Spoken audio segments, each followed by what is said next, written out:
I greet you in Jesus' precious name. Today it is very cold, but it's fresh and it's beautiful. It's invigorating. I want to ask you today, are you excited about your life? Maybe I can speak just for a moment to younger people.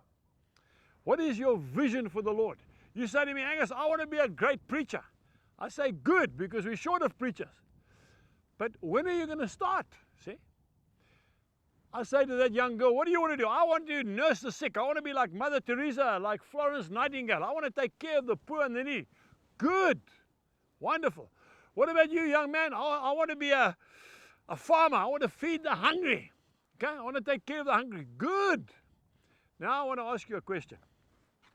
When are you going to start?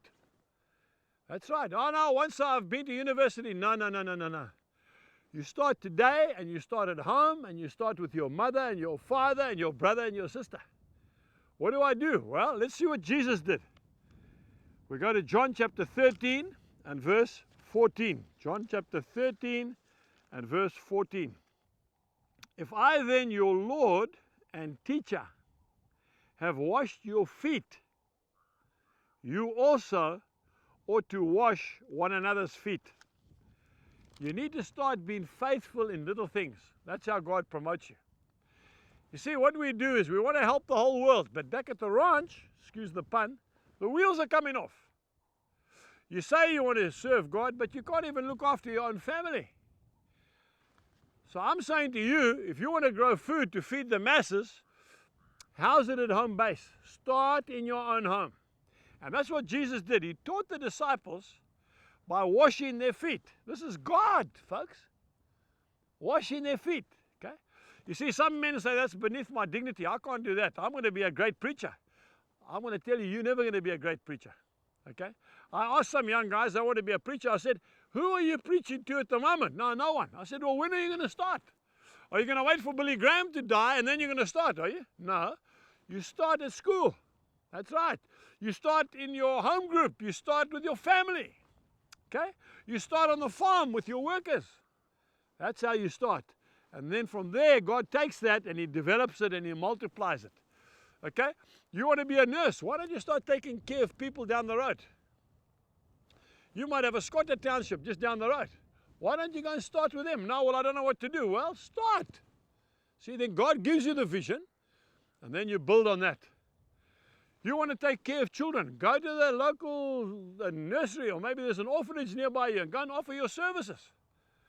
That's how God promotes you. You've got to start and be faithful in little things. I want to say to the young children, you help your mother wash the dishes. That's right. Wash the dishes, clean the house. If you're going to go into the mission field, into the unreached people's groups, and you're going to go and help there, you better start at home. Because if you can't do it at home, you're never going to do it out there.